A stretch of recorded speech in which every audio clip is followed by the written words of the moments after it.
So in this video, I'm going to show you how to do a drop-down menu in an Excel document.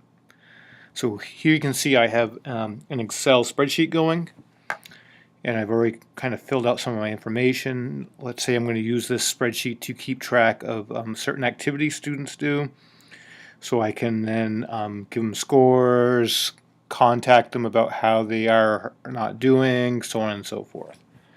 So in this case, there's I want to add a drop down for the activity category. So I'm going to give them assign specific categories for the type of activities they're doing, and for the proficiency category. So these would be categories I'd use over and over and over again for these students. So there's a couple ways I can do it. So I'm going to highlight these cells here. This is where I want my drop downs to be. Then I'm going to go up to my data menu at the top. I'm going to go to validation. So under validation, I'm going to select under allow list.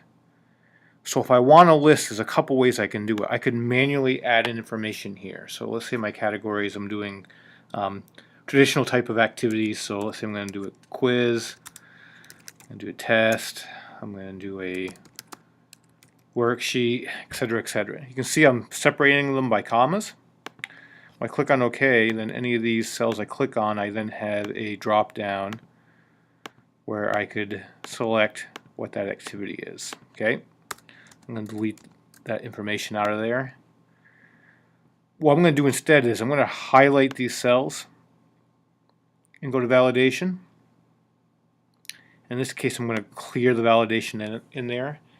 Instead of manually typing in my categories, I'm going to select a section of cells that already has my criteria in them. So I'm going to go to list under allow, and right here it asks me to select my source or where the information that I want my list categories to be. So I'm going to click on that, and what I did was I added another tab, so another sheet to this workbook.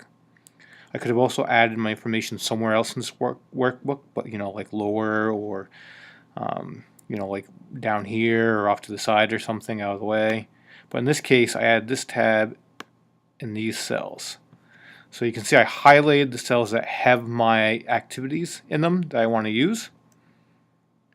If I hit return and OK, then it should give me a drop down that includes the same information here. So I'm going to review that again, how to do that. This time I'm going to use these categories here for proficiencies. So I'm going to highlight where I want my drop downs to be. I'm going to go to data and validation, click under allow and do list. Rather than manually typing in my information with commas, which I could do, I'm going to click on the square here, go to the tab that has my categories that I want, highlight the cells. You can see here it gives me my cell range I've highlighted.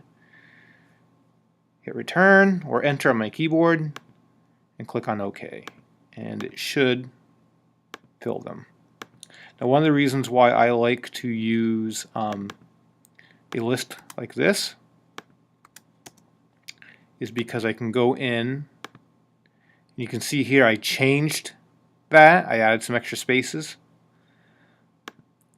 I can change my information here and it automatically updates on the other in the drop downs, which is handy in case you make spelling mistakes or whatnot. I also find it easier to do long lists here opposed to typing in under validation all the long lists there. It can get quite long and I can only see so much. So that's why I like to use the list instead. Please note here that you can see my cell range.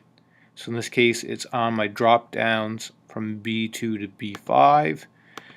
If I start to add in more items, more categories, I could always go back to validation, could highlight, and I could change the range there.